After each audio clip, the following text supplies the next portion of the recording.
Hi hello friends, welcome back to my channel my dream girl. ಭಾಗ 35. ತಲೆಯ ಮೇಲಿಂದ ಬೀಳುತ್ತಿದ್ದ ತಣ್ಣನೆಯ ನೀರಿಗೆ ಅವಳ ನವಿರಾದ ಗುಲಾಬಿ ಕೆಂಪು ತುಟಿಗಳು ನಡುಗುತ್ತಿದ್ದರೆ, ಆ ತುಟಿಗಳ ಮೇಲೆ ಬೆರಳಿನಿಂದ ತಿಕ್ಕುತ್ತಾ ಅವಳ ಕತ್ತಿನ ಹಿಂದಿನಿಂದ ಕೈಯನ್ನು ಹಾಕಿ ತನ್ನೆಡೆಗೆ ಬಿಗಿದಪ್ಪಿಕೊಂಡು ಜೇನು ಸುರಿಸುವ ಆ ಅದರಗಳಲ್ಲಿನ ಸಿಹಿಯನ್ನು ಕೊಳ್ಳೆ ಹೊಡೆಯಲು ಕಣಜದಂತೆ ಸಿದ್ಧನಾಗಿ ತಡ ಮಾಡದೆ ಬಾ ಬಾ ಎಂದು ತನ್ನನ್ನು ಆಹ್ವಾನಿಸುತ್ತಿದ್ದ ಅವಳ ತುಟಿಗಳಿಗೆ ತನ್ನ ತುಟಿಗಳನ್ನು ಜೋಡಿಸಿದನು. ಮೊದಲು ಸೌಮ್ಯವಾಗಿ ಆರಂಭವಾದ ಮುತ್ತನ್ನು ಅವಳ ಶರೀರವು ಗುರುತಿಸಿ ಮೆದುಳು ಸ್ಪಂದಿಸುವಷ್ಟರಲ್ಲಿಯೇ ಗಾಢವಾಗಿ ಮಾಡಿಬಿಟ್ಟ ತಾರಕ್. ಅವಳು ತನ್ನ ಕೈಗಳನ್ನು ಅವನ ಎದೆಯ ಮೇಲೆ ಇಟ್ಟು ದೂರ ಸರಿಸಲು ಪ್ರಯತ್ನಿಸುತ್ತಿದ್ದರೆ, ಅವನ ಕೈಗಳಲ್ಲಿ ಸರಿಯಾಗಿ ಹೊಂದಿಕೊಂಡಿದ್ದ ಅವಳ ಸೊಂಟವನ್ನು ಇನ್ನಷ್ಟು ಬಿಗಿದು ತನ್ನ ಹತ್ತಿರಕ್ಕೆ ಅಪ್ಪಿಕೊಂಡನು. ಒಂದೇ ಸಾರಿ ಬಂದು ಅಪ್ಪಿಕೊಂಡ ಆ ಮೃದುವಾದ ಪರವಶತೆಯ ತೀವ್ರತೆಗೆ ಅವನಲ್ಲಿ ಕಾಮವು ಇನ್ನಷ್ಟು ಹೆಚ್ಚಾಯಿತು. ಅವಳ ಸೊಂಟದ ಮೇಲೆ ಬೆರಳ ತುದಿಗಳಿಂದ ಗೆರೆಗಳನ್ನು ಎಳೆಯುತ್ತಿದ್ದ ತಾರಕ್ ಅವಳ ಪರವಶತೆಯ ಸ್ಪರ್ಶಕ್ಕೆ ಆ ಸಣ್ಣ ಸೊಂಟವನ್ನು ಮುಷ್ಟಿಯಲ್ಲಿ ಬಂಧಿಸಿ ಗಟ್ಟಿಯಾಗಿ ಒತ್ತಿದಾಗ ಕಾಮದಿಂದ ಅವಳ ಕೈಗಳು ಅವನ ಬೆನ್ನನ್ನು ಸುತ್ತಿಕೊಂಡವು. ಒಂದು ಕೈಯಿಂದ ಸೊಂಟವನ್ನು ನುಲಿಯುತ್ತಲೇ ಇನ್ನೊಂದು ಕೈಯಿಂದ ಬ್ಲೌಸ್ನ ಹಿಂಭಾಗದ ದಾರಗಳನ್ನು ಎಳೆದು ತುಟಿಗಳ ಯುದ್ಧವನ್ನು ನಾಲಿಗೆಗಳ ವಿಳಾಸವನ್ನಾಗಿ ಮಾರ್ಪಡಿಸಿದನು. ಬೆನ್ನನ್ನು ಸವರುತ್ತಿದ್ದ ಅವಳ ಕೈಗಳು ಅವನಲ್ಲಿ ಮೋಹಾವೇಶವನ್ನು ಹೆಚ್ಚಿಸುತ್ತಿದ್ದರೆ, ತಲೆಯ ಮೇಲಿಂದ ಬೀಳುತ್ತಿದ್ದ ತಣ್ಣನೆಯ ನೀರಿನ ಧಾರೆ ಕೂಡ ಅವನಲ್ಲಿ ಬಿಸಿ ಆವಿಗಳನ್ನು ಸೃಷ್ಟಿಸಿತ್ತು. ದಾರಗಳನ್ನು ಎಳೆದ ಕಾರಣ ಸಡಿಲವಾದ ಬ್ಲೌಸನ್ನು ಅವಳ ಭುಜದಿಂದ ಕೆಳಗೆ ಜಾರಿಸುತ್ತಾ ಹೆಚ್ಚಾಗುತ್ತಿದ್ದ ತಾಪವನ್ನು ಅವಳ ತುಟಿಗೆ ಅಲ್ಲಿನಿಂದ ಕಚ್ಚಿ ತೀರಿಸಿಕೊಂಡು ಉಪ್ಪಾಗಿ ತಗುಲಿದ ರಕ್ತದ ರುಚಿಗೆ ತುಟಿಗಳನ್ನು ಬಿಟ್ಟು ನೀರಿನಿಂದ ಒದ್ದೆಯಾಗಿ ಸುಂದರವಾಗಿ ಬಿಳಿಯಾಗಿ ಹೊಳೆಯುತ್ತಾ ಆಹ್ವಾನಿಸುತ್ತಿದ್ದ ಶಂಖದಂತಹ ಕತ್ತಿನ ಮೇಲೆ ಮುತ್ತಿಕ್ಕಿದನು. ವೇಗವಾಗಿ ಹೊರಬೀಳುತ್ತಿದ್ದ ಅವನ ಬೆಚ್ಚನೆಯ ಉಸಿರು ಅವನ ಆಸೆಯ ಮಟ್ಟವನ್ನು ತಿಳಿಸುತ್ತಾ ಅವಳಲ್ಲಿ ಬಿಸಿ ಆವಿಗಳನ್ನು ಸೃಷ್ಟಿಸುತ್ತಿದ್ದರೆ, ತನ್ನನ್ನು ತಾನು ಮರೆತು ಅವನಿಗೆ ಅನುಕೂಲವಾಗುವಂತೆ ಅವಳು ಅವನಿಗೆ ಹೊಂದಿಕೊಂಡಳು. ಅದೇ ಆಹ್ವಾನವೆಂದು ಅವನು ಅವಳ ಕತ್ತಿನ ಮೇಲೆ ಒದ್ದೆ ಮುತ್ತುಗಳನ್ನು ನೀಡುತ್ತಾ ತುಟಿಗಳ ನಡುವೆ ಅವಳ ನವಿರಾದ ಅತಿ ಸೂಕ್ಷ್ಮವಾದ ಚರ್ಮವನ್ನು ಹಿಡಿದು ಎಳೆದಾಗ ಕಾಮದಿಂದ ಅವಳ ಉಂಗುರಗಳನ್ನು ಅವನ ಭುಜದ ಮೇಲೆ ಇಳಿಸಿದಳು. ಆದರೆ ಅದು ಅವನಲ್ಲಿ ಸ್ವಲ್ಪವೂ ನೋವುಂಟು ಮಾಡದೆ ಮುಂದೆ ಹೋಗಲು ಹಸಿರು ನಿಶಾನೆ ಸಿಕ್ಕಿದಂತೆ ಅನ್ನಿಸುತ್ತಿದ್ದಂತೆ ಇನ್ನೊಮ್ಮೆ ಅವಳ ತುಟಿಗಳನ್ನು ಹಿಡಿದು ಕ್ಷಣವೂ ತಡ ಮಾಡದೆ ಅವಳನ್ನು ಎರಡು ಕೈಗಳಲ್ಲಿ ಎತ್ತಿ ತುಟಿಗಳ ಬಂಧನವನ್ನು ಬಿಡದೆಯೇ ವಾಶ್ರೂಮ್ನಿಂದ ಹೊರಗೆ ತಂದು ಹಾಸಿಗೆಯ ಮೇಲೆ ಇಳಿಸಿ ಫ್ರ್ಯಾಕ್ಷನ್ ಆಫ್ ಸೆಕೆಂಡ್ಗಳಲ್ಲಿ ತಾನು ಅವಳ ಮೇಲೆ ಸೇರಿಕೊಂಡನು. ಹಣೆಗಳಿಂದ ಮತ್ತೆ ಹೊಸದಾಗಿ ಪ್ರಾರಂಭಿಸುತ್ತಿದ್ದ ಅವನ ಮುತ್ತಿನ ಪಾಠಗಳಿಗೆ ಮೈಮರೆಯುತ್ತಾ ಅವಳು ಕಣ್ಣು ಮುಚ್ಚಿದರೆ ಕಾಡುವ ಆ ಕಣ್ಣುಗಳ ಮೇಲೆ ಚಿಕ್ಕ ಮುತ್ತುಗಳನ್ನು ನೀಡಿ ಅಲ್ಲಿಂದ ಮುತ್ತಿಡಲು ಇಷ್ಟವಾಗುವ ಕೆನ್ನೆಯ ಮೇಲೆ ಮರು ಮುತ್ತುಗಳನ್ನಿಟ್ಟು ನಡುಗುತ್ತಿದ್ದ ಅದರಗಳನ್ನು ಮತ್ತೊಮ್ಮೆ ಬಂಧಿಸಿ ಸೀರೆಗೆ ಇಟ್ಟಿದ್ದ ಪಿನ್ನನ್ನು ತೆಗೆಯುತ್ತಿದ್ದ ಸಮಯದಲ್ಲೇ ಮಮ್ಮಿ, ಡ್ಯಾಡಿ ಎಂದು ಹೊರಗಿನಿಂದ ಕ್ಯೂಟಿಯ ಕರೆ ಕೇಳಿ ಒಂದೇ ಸಾರಿ ಪ್ರಜ್ಞೆಗೆ ಬಂದ ಸಾಹಿತ್ಯ ಅವನನ್ನು ತನ್ನ ಮೇಲಿಂದ ತಳ್ಳಿ ತಾನು ಎದ್ದು ಹಾಸಿಗೆಯಿಂದ ಕೆಳಗಿಳಿದು ಅಸ್ತವ್ಯಸ್ತವಾದ ಸೀರೆಯನ್ನು ಸರಿಪಡಿಸಿಕೊಂಡು ವಾಶ್ರೂಮ್ ಒಳಗೆ ಓಡಿದಳು. ಸಾಹಿತ್ಯ ಹೋದರೂ ಇನ್ನೂ ಅದೇ ಮೂಡ್ನಲ್ಲಿದ್ದ ತಾರಕ್ ಹಾಸಿಗೆಯ ಮೇಲೆ ಮಲಗಿಕೊಂಡು ನಡೆದದ್ದನ್ನು ಮತ್ತೆ ಮತ್ತೆ ನೆನಪಿಸಿಕೊಳ್ಳುತ್ತಿದ್ದ. ತಾರಕ್ ಅವನಿಗೆ ಬಾಗಿಲು ಬಡಿಯುವ ಶಬ್ದಕ್ಕೆ ಡಿಸ್ಟರ್ಬ್ ಆಗಿ ಹಾಸಿಗೆಯ ಮೇಲಿಂದ ಹೇಳುತ್ತಾನೆ. ನಿಲ್ಲದೆ ಬಡಿಯುತ್ತಿದ್ದ ಬಾಗಿಲಿನ ಶಬ್ದಕ್ಕೆ ಸಿಟ್ಟಿನಿಂದ ಹೋಗಿ ತೆಗೆಯೋಣ ಅಂದುಕೊಳ್ಳುವಷ್ಟರಲ್ಲಿ ಒಮ್ಮೆ ತನ್ನನ್ನು ತಾನು ನೋಡಿಕೊಂಡು ಬಾಗಿಲು ತೆರೆಯದೆ ಯಾರು ಎಂದು ಕೇಳಿದನು. ಓ, ನಾನೇ ಕಣೋ, ನಾನೇ. ತುಂಬ ಹೊತ್ತಿನಿಂದ ಕ್ಯೂಟಿ ಕರೆದರೆ ನೀವು ಮಾತಾಡ್ತಿಲ್ವಂತೆ. ಅವಳು ಅಳ್ತಾ ನನ್ನ ಹತ್ರ ಬಂದಿದ್ದಾಳೆ. ಏನು ಮಾಡ್ತಾ ಇದ್ದೀರಾ ನೀವಿಬ್ರು? ಬಾಗಿಲು ತೆಗಿ ಎಂದಾಗ ಕ್ಯೂಟಿ ಅಳುತ್ತಿದ್ದಾಳೆ ಎಂದು ಕೇಳಿದ ಮರುಕ್ಷಣವೇ ವೇಗವಾಗಿ ಡ್ರೆಸ್ ಬದಲಾಯಿಸಿಕೊಂಡು ಟಕ್ ಎಂದು ಬಾಗಿಲು ತೆಗೆದ ತಾರಕ್. ಡ್ರೆಸ್ ಬದಲಾಯಿಸಿಕೊಂಡಿದ್ದರೂ ಇನ್ನೂ ತಲೆ ಒರೆಸಿಕೊಳ್ಳದ ಕಾರಣ ತಲೆಯಿಂದ ನೀರು ಸೋರುತ್ತಲೇ ಇತ್ತು. ಬಾಗಿಲು ತೆರೆಯುತ್ತಿದ್ದಂತೆ ಕ್ಯೂಟಿ ಕೌಸಲ್ಯಮ್ಮನವರ ಮೇಲಿಂದ ತಾರಕ್ ಮೇಲಕ್ಕೆ ಜಿಗಿದು, ಡ್ಯಾಡಿ, ನೀವ್ಯಾಕೆ ಡೋರ್ ಓಪನ್ ಮಾಡಲಿಲ್ಲ ಅಂದಳು ಅಳುತ್ತಾ. ಹೋ ಮೈ ಏಂಜಲ್, ಡೋಂಟ್ ಕ್ರೈ. ನಾನು ಫ್ರೆಶ್ ಆಗಿ ಡ್ರೆಸ್ ಚೇಂಜ್ ಮಾಡ್ತಿದ್ದೆ, ಅದಕ್ಕೆ ನನಗೆ ಕೇಳಿಸಲಿಲ್ಲ. ಅದಕ್ಕೆ ಹೀಗೆ ಅಳೋದುಂಟಾ ಎಂದು ಕಣ್ಣು ಒರೆಸಿ ಕೆನ್ನೆಯ ಮೇಲೆ ಮುತ್ತಿಕ್ಕಿದನು. ಮತ್ತೆ ಮಮ್ಮಿಯಲ್ಲಿ ಅಂದಾಗ ತಾರಕ್ ಏನು ಹೇಳಬೇಕೆಂದು ಯೋಚಿಸುತ್ತಿರುವಾಗ ಕೌಸಲ್ಯ ಅಮ್ಮನವರು ಮಧ್ಯೆ ಪ್ರವೇಶಿಸಿ, ಮೊದಲು ಆ ಕೂದಲು ಹೊರೆಸಿಕೊ, ಇಲ್ಲ ಅಂದರೆ ನೆಗಡಿ ಮಾಡುತ್ತೆ. ಅವಳನ್ನು ಹೀಗೆ ಕೊಡು, ಇಲ್ಲ ಅಂದರೆ ನಿನ್ನ ಜೊತೆ ಅವಳಿಗೂ ನೆಗಡಿ ಆಗುತ್ತೆ ಎಂದು ಎತ್ತಿಕೊಳ್ಳಲು ಹೋದರೆ ಕ್ಯೂಟಿ ತಾರಕ್ ಭುಜವನ್ನು ಗಟ್ಟಿಯಾಗಿ ಸುತ್ತಿಕೊಂಡು, ನೋ, ನಾನು ಬರಲ್ಲ, ಡ್ಯಾಡಿ ಜೊತೆಗೆ ಇರ್ತೀನಿ ಅಂದಳು. ನೀನಾದರೂ ಹೇಳು ಅವಳಿಗೆ, ನೋಡು ನಿನ್ನ ತಲೆಯಿಂದ ನೀರು ಹೇಗೆ ಸುರಿತಿದೆ ಅಂದಳು ಕೌಸಲ್ಯ. ಏಂಜಲ್, ನೀನು ಸ್ವಲ್ಪ ಹೊತ್ತು ಅಜ್ಜಿ ಹತ್ತಿರ ಇರು, ನಾನು 5 ನಿಮಿಷಗಳಲ್ಲಿ ಬಂದ್ಬಿಡ್ತೀನಿ ಎಂದು ಸಮಾಧಾನ ಪಡಿಸಿದನು ತಾರಕ್. ನಾನು ಇಲ್ಲೇ ಇರ್ತೀನಿ ಡ್ಯಾಡಿ ಎಂದು ಅಳುತ್ತಿದ್ದರೆ, ಓಕೆ ಅಳಬೇಡ ಏಂಜಲ್ ಎಂದು ಮಮ್ಮಿ ಅವಳು ಇಲ್ಲೇ ಇರ್ತಾಳಂತೆ, ನಾನು ತಲೆ ಒರೆಸಿಕೊಂಡು ಅವಳನ್ನು ಕರ್ಕೊಂಡು ಬರ್ತೇನೆ ಅಂದನು ತಾರಕ್. ಇಂಡೈರೆಕ್ಟ್ ಆಗಿ ಅವಳನ್ನು ಇಲ್ಲಿಂದ ಹೋಗಲು ಹೇಳುತ್ತಿದ್ದಾನೆ ಎಂದು ಅರ್ಥ ಮಾಡಿಕೊಂಡು, ಕಳ್ಳ ಮುಂಡೆದೆ, ಬೇಗ ಹೊರಗೆ ಬಾ ಎಂದು ಬೈಯುತ್ತಾ ಹೊರಟು ಹೋದರು ಕೌಸಲ್ಯ ಅಮ್ಮನವರು.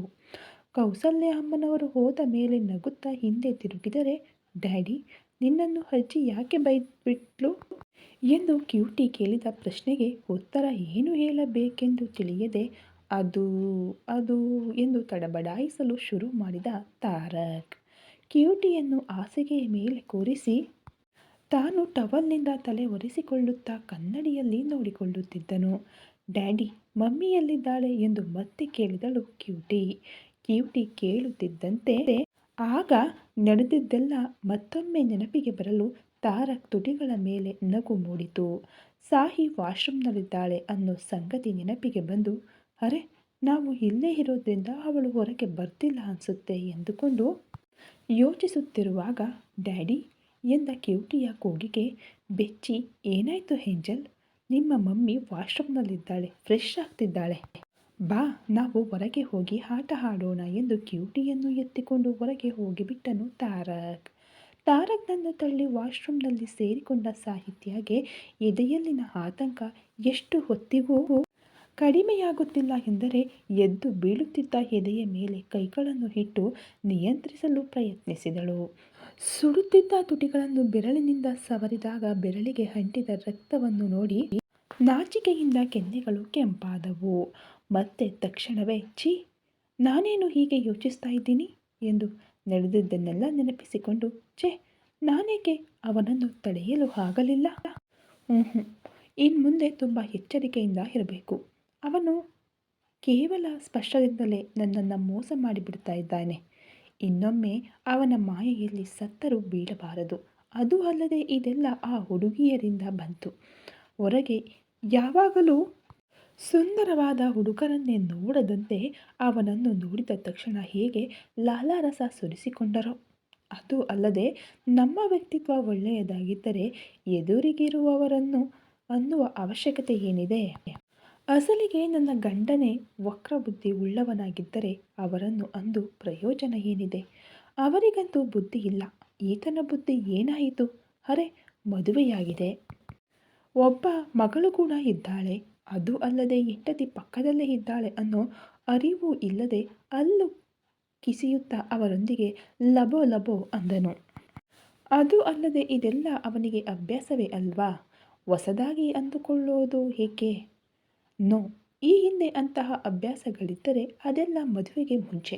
ಈಗ ಪರಸ್ತ್ರೀಯನ್ನು ಕಣ್ಣೆತ್ತಿ ನೋಡಿದರೆ ಆ ಕಣ್ಣುಗಳನ್ನು ಕಿತ್ತು ಹಾಕುತ್ತೇನೆ.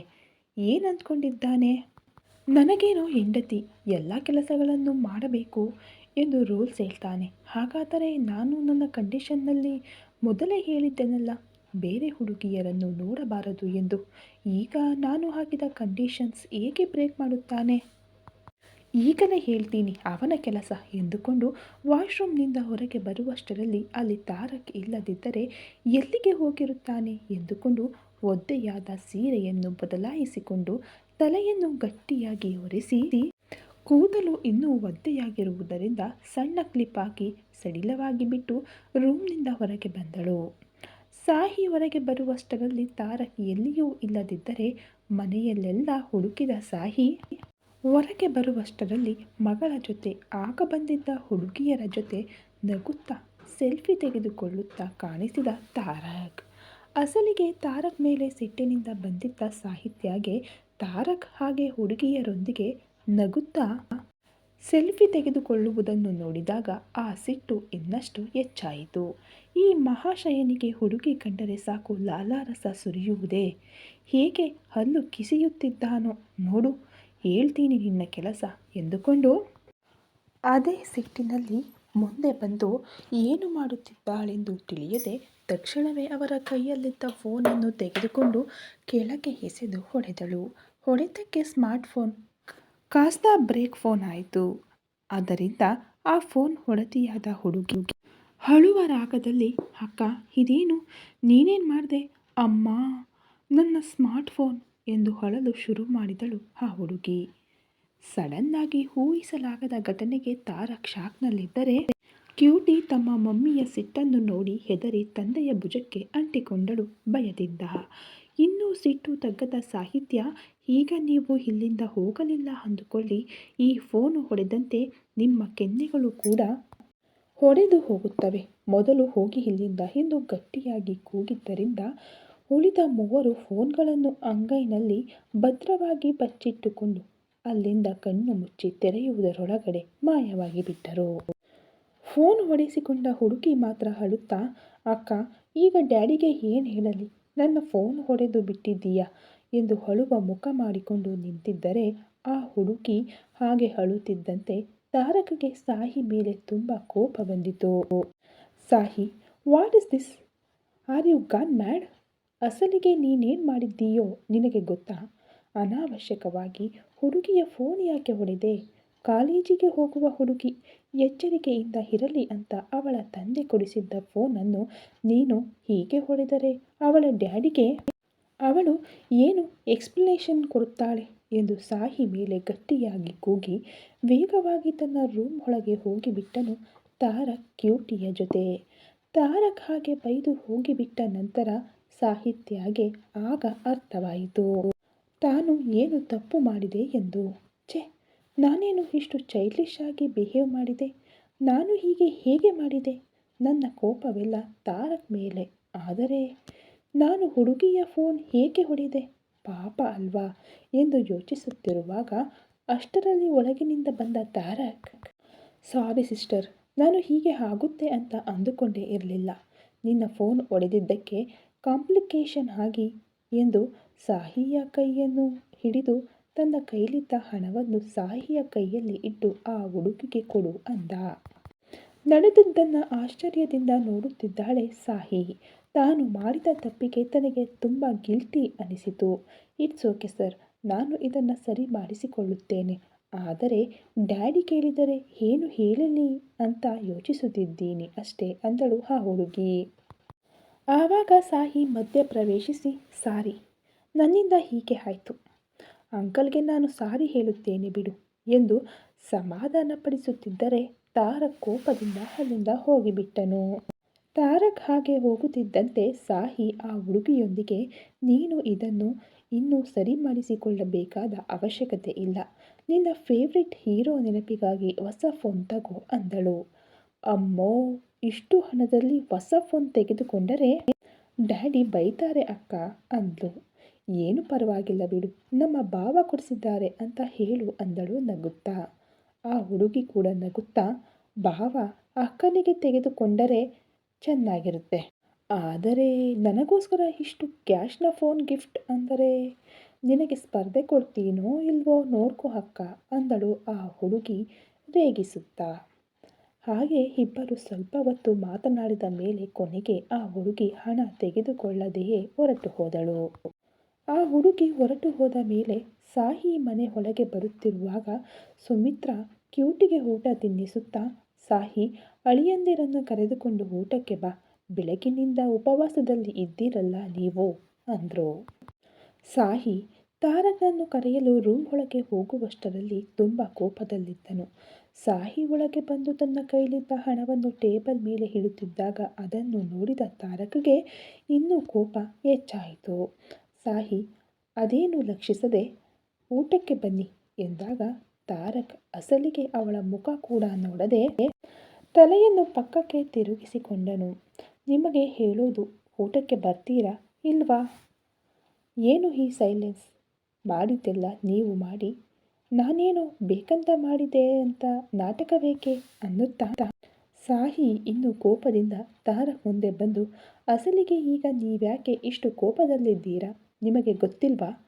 ಹಾಗಾದರೆ ನೀನು ಮಾಡಿದ ಕೆಲಸಕ್ಕೆ ಅಲ್ವಾ ಕೋಪದಲ್ಲಿ ನಾನು ಫೋನ್ ಹೊಡೆದಿದ್ದು. ಇದರಲ್ಲಿ ನನ್ನ ತಪ್ಪೇನಿದೆ ಅಂದ್ಲು. ತಪ್ಪೇನಿದೆ ಅಂದ್ಯಾ? ನಿನಗೆ ಕೋಪ ಇದ್ದರೆ ಅದು ನನ್ನ ಮೇಲೆ ತೋರಿಸು ಸಾಹಿ. ಅದಲ್ಲದೆ ಹೀಗೆ ಬೇರೆಯವರ ವಸ್ತುಗಳನ್ನು ಹಾಳು ಮಾಡುವ ರೈಟ್ಸ್ ನಿನಗೇನು ಇದೆ? ನಿನಗೆ ಗೊತ್ತು ನನ್ನ ಫ್ಯಾನ್ಗೆ ನಾನು ಎಷ್ಟು ಇಂಪಾರ್ಟೆನ್ಸ್ ಕೊಡುತ್ತೇನೆ ಅಂತ. ಅದು ಅಲ್ಲದೆ ಅಲ್ಲಿ ನಾನು ಮಾಡಿದ ಅಂತಹ ದೊಡ್ಡ ತಪ್ಪೇನು ಕಾಣಿಸಿತು ನಿನಗೆ? ಫ್ಯಾನ್ನೊಂದಿಗೆ ಸೆಲ್ಫಿ ತೆಗೆಸಿಕೊಳ್ಳುವುದು ಕೂಡ ತಪ್ಪೇನಾ ಅಂದ. ಸಾಮಾನ್ಯವಾಗಿ ಸೆಲ್ಫಿ ತೆಗೆದುಕೊಂಡರೆ ತಪ್ಪಿಲ್ಲ, ಆದರೆ ಹಾಗೆ ನಗುತ್ತಾ ಅಂಟಿಕೊಂಡು ತೆಗೆದುಕೊಂಡರೆ ತಪ್ಪು ಅಂದ್ಲು. ಸಾಹಿ, ಏನು ಮಾತಾಡ್ತಾ ಇದೀಯ ನೀನು? ನಾನು ಹೇಗೆ ಕಾಣಿಸ್ತಾ ಇದ್ದೇನೆ ನಿನಗೆ? ಅವಳೊಬ್ಬ ಸ್ಟೂಡೆಂಟ್, ಸಣ್ಣ ಹುಡುಗಿ, ಅದು ಅಲ್ಲದೆ ನನ್ನ ಅಭಿಮಾನಿ. ಅಂತಹ ಹುಡುಗಿಯೊಂದಿಗೆ ಚೇಚೆ. ಅದು ಅಲ್ಲದೆ ನಾವೇನು ರೂಮ್ನಲ್ಲಿ ಒಬ್ಬರೇ ಇರಲಿಲ್ಲ. ಎಲ್ಲಕ್ಕಿಂತ ಹೆಚ್ಚಾಗಿ ನನ್ನ ಜೊತೆ ನನ್ನ ಮಗಳು ಇದ್ದಾಳೆ. ಆದರೂ ಅನುಮಾನವಾ? ಅದು ಅಲ್ಲದೆ ನಾನು ಯಾರೊಂದಿಗೆ ಹೇಗೆ ಇರಬೇಕೋ ಹಾಗೆಯೇ ಇರುತ್ತೇನೆ.